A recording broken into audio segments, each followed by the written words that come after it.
Thank you for joining us again on another episode of Rebuilding the Black Family. Thank you for joining us. We're thrilled by those of you who are checking out our podcast every week, subscribing and liking and passing it on and sharing it with your family, your loved ones, your friends, your co-workers. Thank you very much. You're helping us to get the message of rebuilding the Black family across this region, across Canada, and also around the world. So again, thank you very much. Today we have an exciting program. We're going to talk about the history of Black resistance to racism, oppression, specifically in Canada.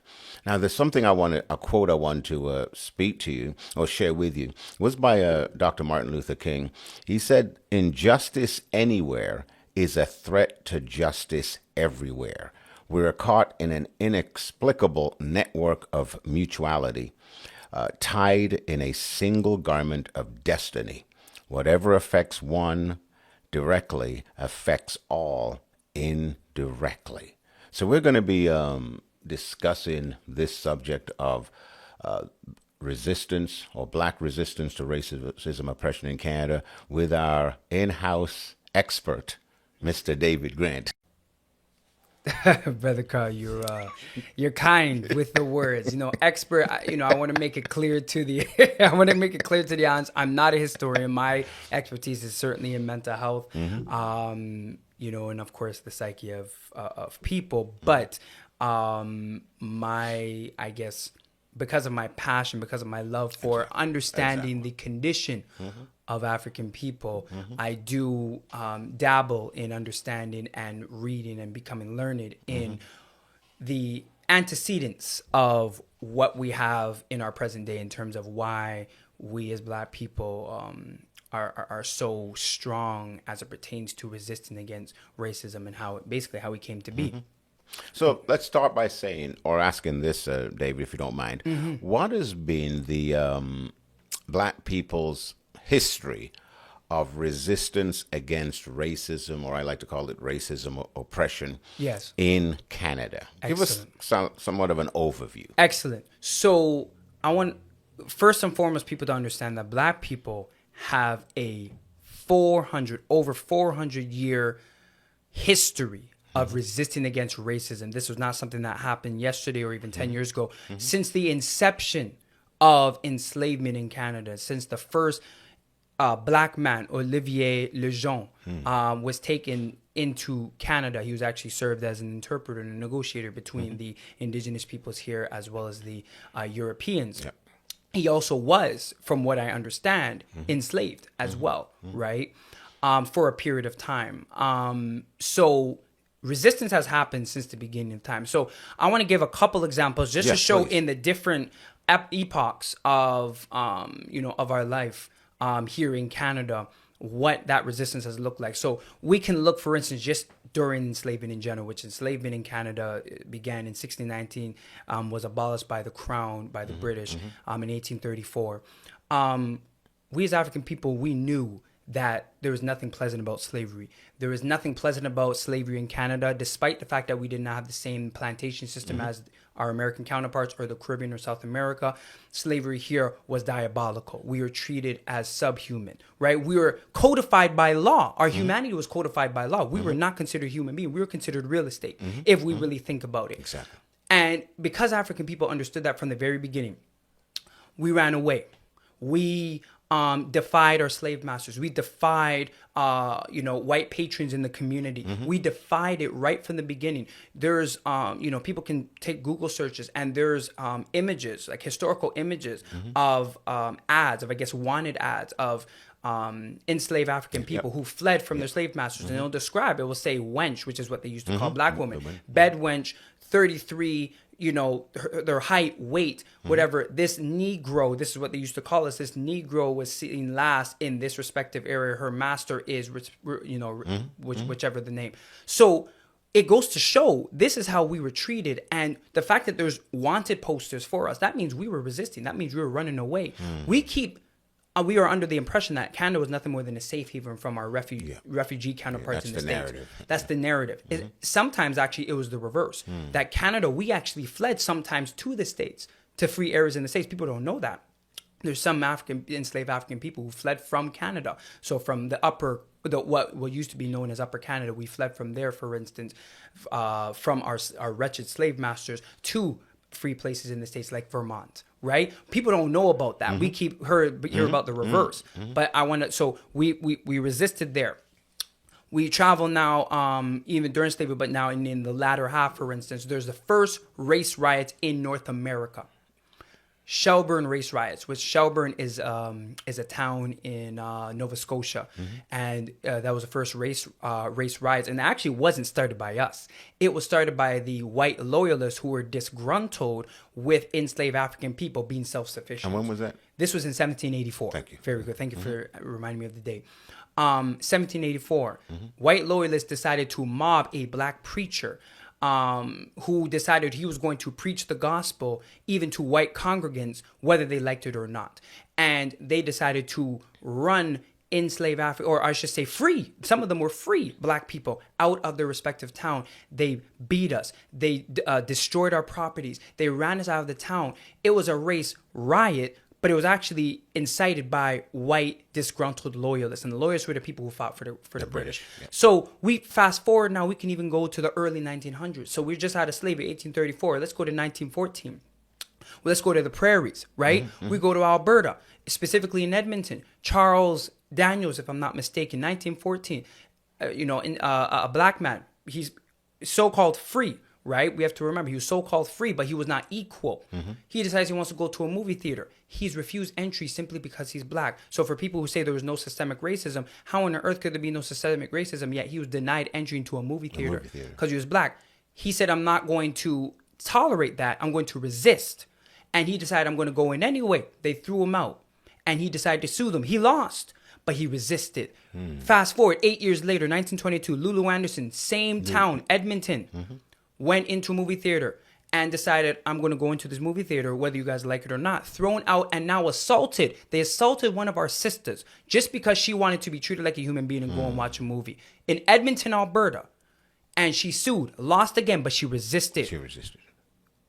We keep talking about Rosa Parks, Viola Desmond, and Viola Desmond being the Rosa Parks of Canada. It was the reverse. Viola Desmond's lawsuit against the movie theater in New Glasgow actually preceded Rosa Parks' resistance on the bus.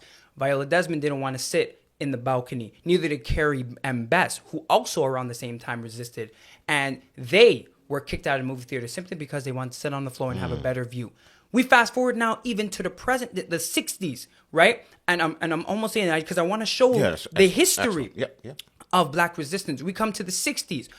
Did you know that there was a Black Panther chapter in Montreal? Right? And it came about around the time of the George William Affair incident or uprising, i.e. known as the Computer Center riot, which was at what used to be known as George Affair University, which is now known as Concordia University.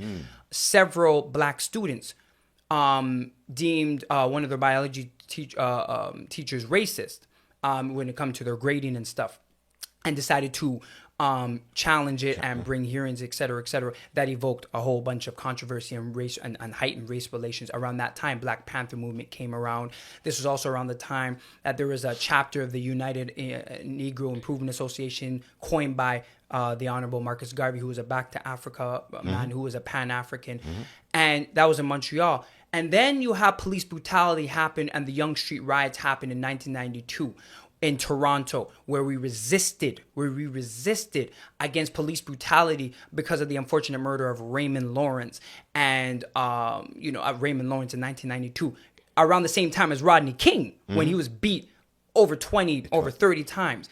And now we are in the present time, 2022, and we're still having to riot. We're still having to protest against police brutality when we have brothers like Andrew Local, who was killed in 2015, and he was mentally ill. When we have people like Regis Korchinski-Paquette, who was killed, we don't know how she fell off of the balcony, but we do know she didn't have a history of suicidal thoughts, and we do know that as soon as the cops came in, all of a sudden she falls off. Now, they don't know what conclusions are, but we know the history, unfortunately, of police relations and black people who are mentally ill.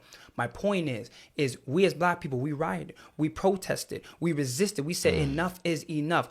I want to show this timeline. Yeah. because this is what Black resistance has looked like, and this is what we've been through as a result of racism and why we've resisted. So we'll talk further about Well, that. that is excellent. That's a great overview. That's a tremendous overview. Yeah. Now, let me ask this. This may be a little diversion, but I believe it's relevant. 100%. Now, what does the history then of Canadian blacks, let's say our resistance to racism oppression, Yes. what does it reveal about our forefathers' vision of themselves and for their children? Excellent. What it reveals, if I can sum it up in, just a few words, is that our forefathers, for the most part, even since the time of enslavement, we understood that our humanity, the importance of our humanity, and our opposition against our humanity being defiled was non-negotiable.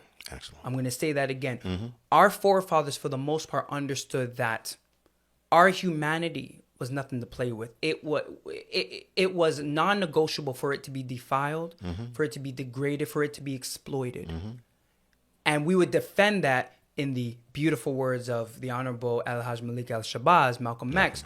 We would defend that by any means necessary. That's what I understood as our forefathers understand. So you would say that they saw themselves as a full human being, Very good. worthy of absolute dignity, respect, Yes. honor, and worth. Yes. They never saw themselves as their oppressors saw them.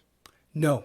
So they were For the most part. for the most yes. part. So we Yes. could say that vision of themselves really allowed them to resist racism, Yes. even to the point of being willing to sacrifice their lives. Yes. I'm saying, would you say that? 100%. We have to understand that in our history of resistance against racism, and I keep want to really bring home that word resistance by any means necessary, there has never not been bloodshed. So when you're saying we sacrifice, we understood that, as you said, right from the beginning, that there is no revolution without bloodshed. There is no sacrifice without bloodshed. And bloodshed either comes from our self-sacrifice, or, again, in the famous words of Brother Malcolm X, even Stephen. But we understood that blood, unfortunately, would need to be shed for the freedom of our people in whatever respective regard. So they saw, we could say, equality was non-negotiable. Very good. Humanity and their humanity. Their humanity. Because equality is one thing where you and, the white man or the Chinese man or the Indian man or whomever, we're equal in the sense that we see each other as equal. But we have to understand, we actually didn't start out that way. In a lot of other movements outside of, outside of African people, it was a fight for equality, right? It was a fight for equality. Ours was first a fight for humanity. Then it was a fight for civility. Then it was a fight for equality. And now it's simply a fight for survival. You see what I mean? So we as Black people have to understand that we didn't start off the same level as other people, even other groups who were colonized. They were not dehumanized by law and in history. We are the only group that was. So our struggle started off at the bottom of the bottom. We had to first prove that we were human beings. And everything else then came after that. But in hearing you, though, and even just that excellent overview, and of course, that's only a smidgen, of the history of resistance. But in hearing you, what strikes me, can you imagine, David, what compelled them? To me, I see, because I see they must have had a vision of themselves. As you said, they are fully human. Yes. They are human. That wasn't in question. Yes. And that the things they're fighting for wasn't so much them fighting for something that they're trying to get. No. To me, I think this is what they were. This is they what had they it on deserve. the inside. This is what they deserve. Yeah. I'm demanding it. Yes. You see what I'm saying? So to me, this is who I am. I am human. I am worthy of dignity and respect. I should have equality. Very good. And I demand it. You Yes. see what I'm saying? And so I just love that. Now, let me There's a statement, I got to say this, I'm going to ask you another question. I remember in grade 12, and I think it was grade 12 history. I'll never forget this because I look back and wondered, why did this older history teacher ask me this, say this? He wrote in my yearbook, a man has nothing to live for at 80 if he has nothing to die for at 30. Ooh. That was great. That's I powerful. never forgot that. So can you think? So that thought came to me as you That's were powerful. talking, as you were speaking about this, the passion, the drive, the compulsion our forefathers had. See, they realized, listen, my humanity, the very fact I'm created in the image of God, I bear the image of God, I deserve dignity and respect. I believe that drove them. Yes. That they were willing to, can you imagine, to suffer dehumanization, Yes. punishment, the whip. Yes. Can you imagine that? Oh, I can And they were, scarcely imagine. and they saw, listen, our children are worthy, they're deserving, their life, their future demands this resistance. Yes. Our resistance. 100%. So let me ask you this question. Now, so then why this history then that you articulated, though briefly, Yes. why was it sealed or concealed, excuse me, Excellent. from us? Because most Canadians don't know this history. No. And some who do refuse to talk about it. Okay. So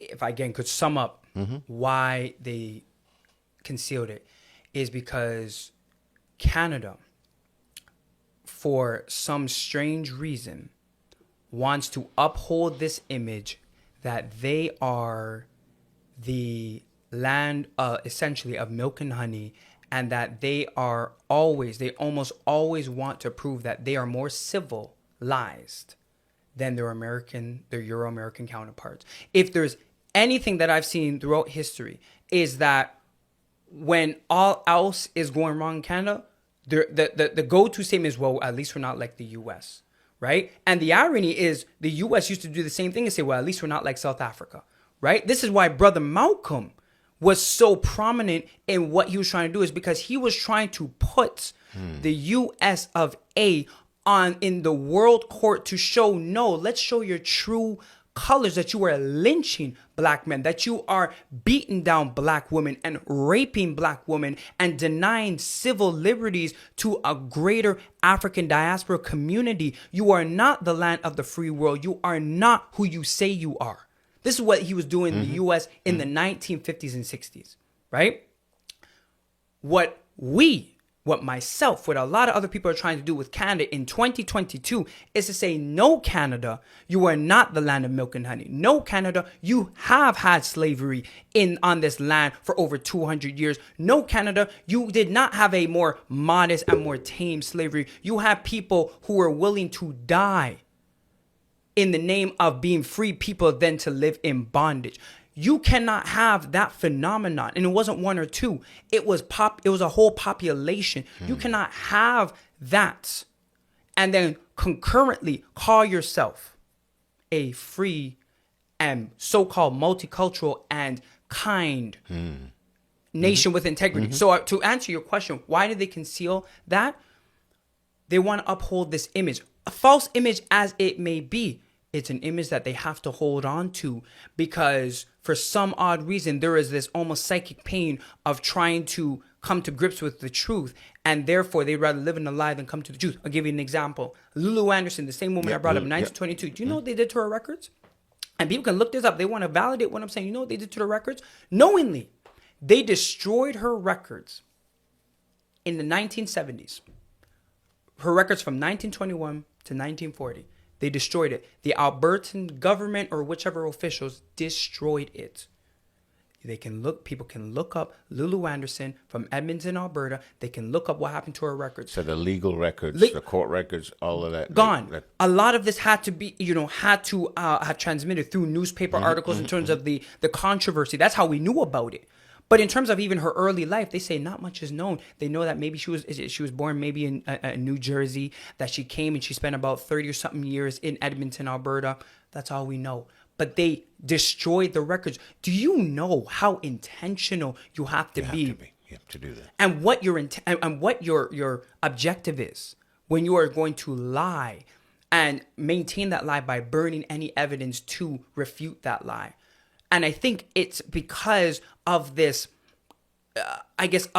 proclivity to upholding this delusion that Canada is this beautiful and kind nation of integrity, when we look at the history, that is absolutely false. The indigenous people are trying to prove that on their end. Yeah.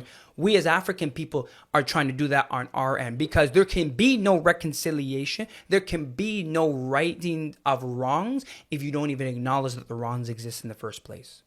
Excellent. And when you just said that there must be truth before you can get healing and reconciliation. Thank you. That's the order. So a lot of people are trying to pretend, or trying to say you're going to get a fabricated, a false, a fake reconciliation unity. It's going to be a foundation 100%. you can't build on, because why? It's built on a lie. Yes. And the truth is difficult. It's very Oftentimes difficult. It's really difficult. Sometimes it's nasty, it's dirty, but it's something that has to be put out there. Yes. Now, so what about, fast forward a little bit, you did allude to this, I believe, but in your timeline. Yes. But the 2020 George Floyd. Yes, very good. Let's fast forward there. Internationally, it became known all over the world. Mm-hmm. In large part because of the pandemic. I guess people were more quiet. Mm-hmm. So it got more media attention. Yes. So why was that historical event, why was it so significant to Canada? So talk about the significance of that to Canada. I'll give it to you from a psychological standpoint. Oftentimes, and this is even what happens when it comes to sexual assault. Why after one person comes forward and in admitting that this person was sexually assaulted, a string of people come about, because when they see somebody do it, for one, it psychologically empowers that person to actually believe now that they have the courage and they have the right to do it. Because essentially what has happened as victims is that they have been psychologically manipulated to believe that, for one, no one will believe them, because that's what the perpetrators often tell them. And then for two, nothing will be done about it. And then for three, that there's no point in doing it, because, well, for one, who's going to believe you? And for two, no one's going to see you as the victim. Gotcha. So what that does is it reverses that harm, and it therefore helps to increase their self-worth, to recognize, no, I'm a human being, that this needs to be put out there, right? And then on the other side, sometimes when you see something occur, right, that triggers a traumatic memory of something that occurred with you, that can therefore evoke or elicit an action and evoke intense emotion of you wanting to do something. You may not even know what it is, but you're like, this triggers something for me. I remember something that resembled this, that is evoking a whole bunch of host of emotions.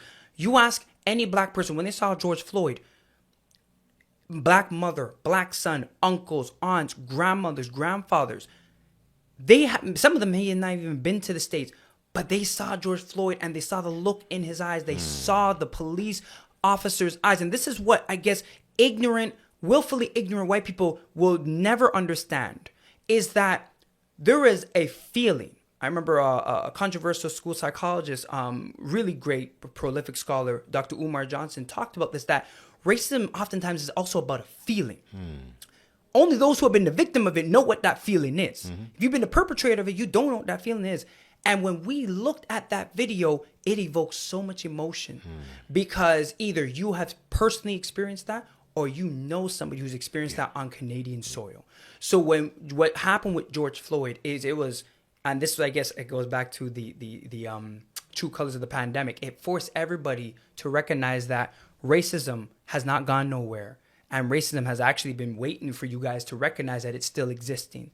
And what happened is, when people were forced to watch that video circulate the internet, I'm not a fan of Black life, in that degraded fashion being circulated, but I have to give thanks that it was, because it was the first time that people had to say, all right, it's true, it's here, right? It's like the boogeyman. It's like, okay, yeah, the boogeyman's been here, right? And for Black people, even those who were the naysayers, because I saw some who, if you asked them any other day, they would say Black people just need to pull themselves up by their bootstraps. something's wrong with black people, nothing's wrong with white people. Even them, I saw them putting lengthy posts like, wow, as a black man, this triggered memories of me back in 6th grade being terrorized by the police, or me back in 9th grade getting called the N-word by a teacher. Even the most self-hating black person could not deny the emotion that he evoked. So this is what made George Floyd so significant. And also concurrently, while George Floyd was being murdered, we have to remember George Floyd wasn't the only brother being murdered at that time. In Canada, DeAndre Campbell was murdered the same year. Not even too long after George Floyd was murdered. Regis Korchinski-Paquet was either pushed off or miraculously fell off of a building with police officers just so happened to be there around the same time. This evokes so much emotion because black people, you know what we're saying? When are you going to treat us like human beings? When are you going to realize that we're not going to stop until you realize our humanness, our humanity is non-negotiable, and we're going to protest? This is why Black Lives Matter, actually back in Trayvon Martin in 2014, when Trayvon Martin was murdered by George Zimmerman, and George Zimmerman got off. This is where Black Lives Matter came about in the States, as well as in Toronto, because we were tired of, now you're not even waiting for grown men. It's not like to say that's right or wrong, but you're not even targeting babies. Trayvon Martin was like 13, 14 years old, and he wasn't killed by a cop. But because, unfortunately, there's been a precedent set that you can kill black people and get away with it. And this precedent has been set throughout North America. George Zimmerman gets off, right? My point is that resistance back in 2014, 2015, into 2020 was a part of this history of black people continuously feeling triggered that their humanity is constantly at stake on a daily basis. Excellent. So it continued to, it's helping to move that pendulum, though slowly. Yes. Now, I feel like staying on that thing, because can you imagine even with the officer killing the person, killing George Floyd, yes, in everyone's eyes, what was next was, think about this, even though someone was seen criminally murdering someone, we could say on live television. Yep. The next step was not knowing if there would truly be justice. Can you imagine that? Can you imagine? So now, I couldn't help. I know that's not part of the discussion. No, but it came up as you real. said that's part of the resistance. Yes. That on every front, yes, there's that fight, even legally. Yes. So then it was not just one thing for the world to see it. Yes. But would the system acknowledge it? And in this case, the court system, the legal system. Very good. Because we talk about things are systemic. Very good. And you know what people have to understand, even about when it comes to resistance, yes, one form of resistance is fighting on the front lines, protesting. So you have the Sandy Hudsons, for instance, the Black Lives Matter chapter in Toronto, right? You have the militant sisters like her. You have the Dudley Laws, who created the Black Action Defense Committee, right? You have the militant brothers like that and sisters like that, right? On the front lines. But the militancy or the resistance can also carry forth in our respective realms. When you did your segment on God is Black, that's a form of militancy because you're resisting against the racist notion that God is white. So when you are saying, no, actually, I'm going to teach the real history of what the characters in the Bible actually look like, who they resemble. That's an act of resistance. Because what's that going to elicit? A lot of controversy. That's going to elicit a lot of people saying, wait a minute, Pastor Carl, why is that relevant? Be like, what do you mean why is it relevant? We went into a whole discussion, and you've talked about what has been the result when you've gone against the grain. When you go into education, and we say, hold on, let's give the true history of Canada, or wait, let's talk about these respective events in our education system. That's an act of resistance. Critical race theory. This is what critical race theory is all about. It's simply saying, hey, why don't we talk about the real history of America, the real history of Canada? And the upholders or the defenders of racism are like, we're not doing that. Why? Because that's an act of resistance. In the legal realm, we know what happens there. In the mental health or the psychiatric realm, in the real estate realm, right? Because we know, unfortunately, there was even so many barriers, even throughout the 60s, 70s, 80s, 90s. You can talk to older generations, older Black generations. There's so much de facto segregation that occurred, even real estate agents have to find ways to resist against racism. So as you said, it transcends simply the frontline, defenses that we see of our activists doing. It transcends into our respective realms, where essentially when we are resisting, what we are saying is our humanity and the truth and telling of the truth is non-negotiable by any means necessary. Now, that's the issue. You just took it out of my mouth. Yes. Truth. Very good. It's about the truth.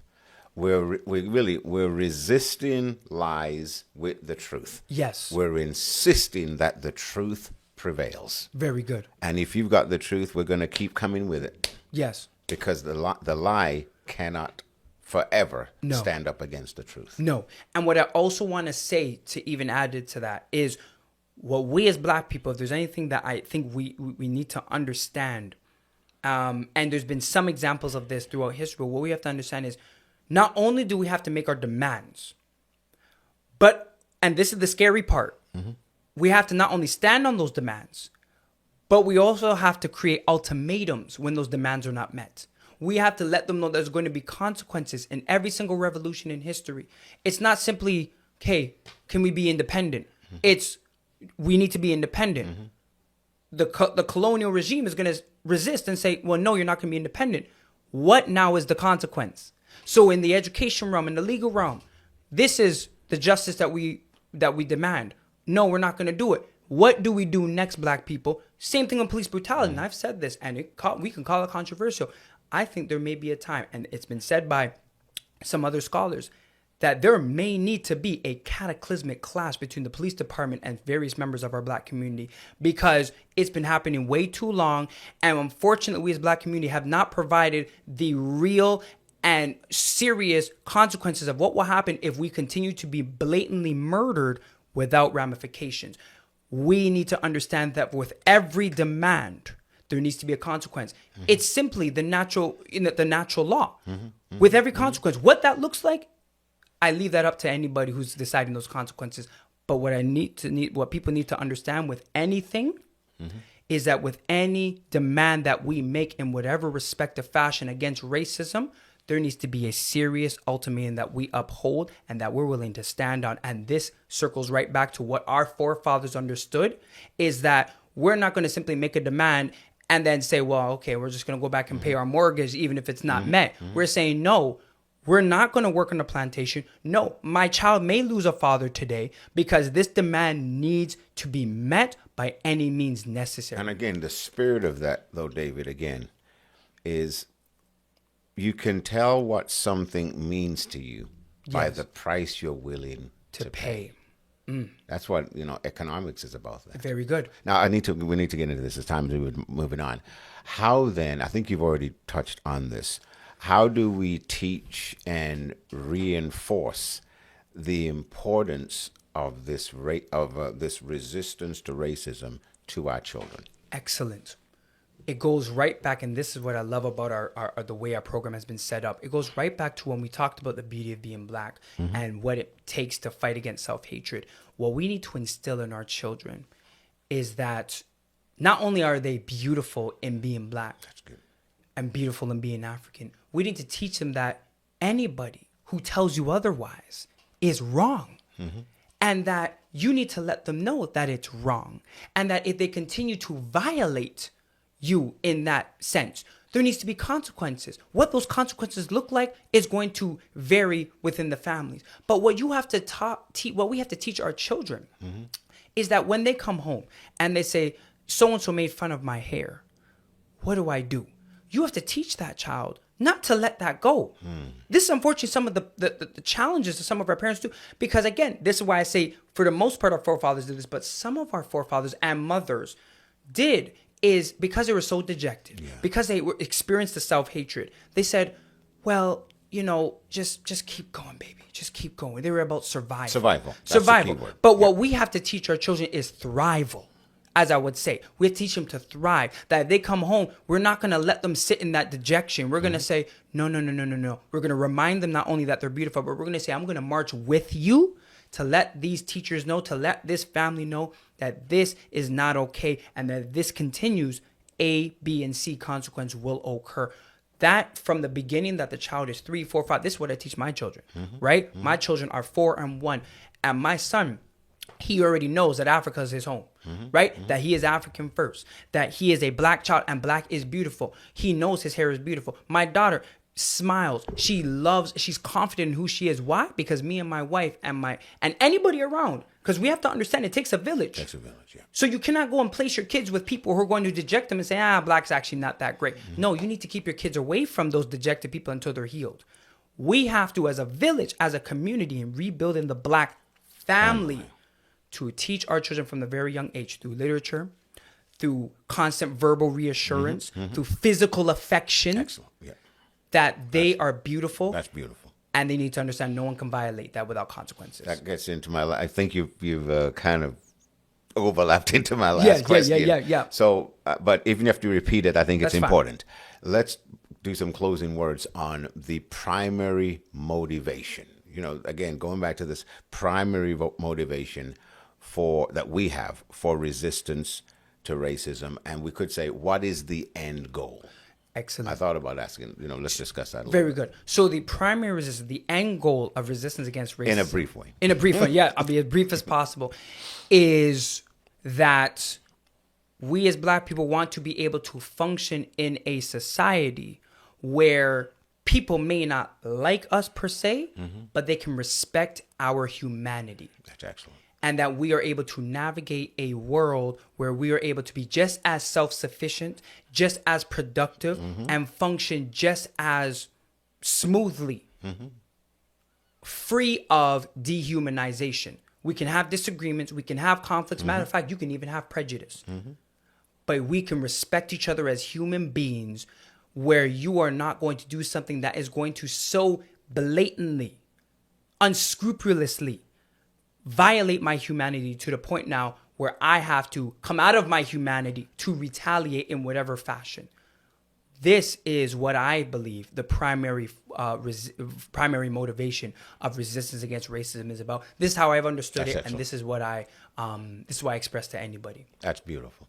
So that every person, and we're talking about the black family, the Yes. black nation, Yes. worthy of dignity, Yes. respect, Yes. honor, Yes. to be treated with equality, Yes. to be able to go for the very best. Yes. Man, this is good stuff. Very good. We're going to conclude today. As we close, and thank you so much again for being with us on another episode of Rebuilding the Black Family with David Grant and myself. The more we think right about ourselves, and I'm just blessed by just some of the thoughts that David communicated today, but but it inspires in me this thought that the more we think right about ourselves and about one another, the more we seek the highest and the best, not just for ourselves, but for one another. Excellent. And the more then, that means then, the more we will fight then against racism, oppression, right? And the more we will tangibly show our belief in equality and goodwill for one another. Excellent. We're demanding this. Yes. We're demanding the very best. Yes. I mean, what else is there? Excellent. If not, then we're seceding. We're really saying we're accepting a lower level, second-rate status. Very No, good. we're not doing that. So the more we fight against racism, the more we will transform the landscape to truly reflect Yes. one humanity. Really, transform our landscape to be one of more humility, mercy, and justice. Yes. So, Excellent. again, thank you for joining us on Rebuilding the Black Family. I trust you've been helped, inspired, and informed. Join us next time for Rebuilding the Black Family.